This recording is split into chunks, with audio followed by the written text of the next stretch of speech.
Hello everyone, నేను doctor Chakradhar రెడ్డిని, senior consultant orthopaedic surgeon.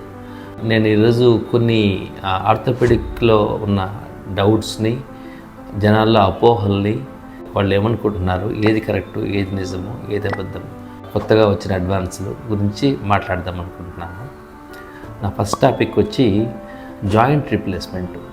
ఇవాళ రేపు అందరూ మోకాలు మార్పిడి కానీ, తుంటి ఎముక కానీ, షోల్డర్ కానీ ఎక్కువ జరుగుతున్నాయి మార్పులు, జాయింట్ రీప్లేస్మెంట్స్. వీటి లైఫ్ స్పాను 10 ఏళ్ళే అని అందరికీ ఎక్కువ మంది అనుకుంటూ ఉన్నారు. నిజంగా కూడా మొదట్లో కరెక్ట్గానే ఉండేది అది.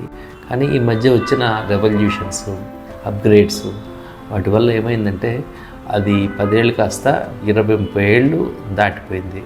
ఎందుకంటే ఆ ఇంప్లాంట్స్ అంత సెక్యూర్డ్గా కరెక్ట్గా చేయడము, రోబోటిక్ అసిస్టెంట్ చేయడము, బ్యాలెన్సింగ్ సరిగా చేయడం వల్ల ఇవన్నీ సాధ్యపడింది. సో మీరు జాయింట్ రీప్లేస్మెంట్ అనేది తొందరగా అయిపోతుంది, 10 ఏళ్ళకే పనిచేస్తుంది అనుకోకండి. 20-30 ఏళ్ళు మినిమం పనిచేస్తున్నాయి ఈ మధ్యకాలంలో. సో అది తెలుసుకోండి.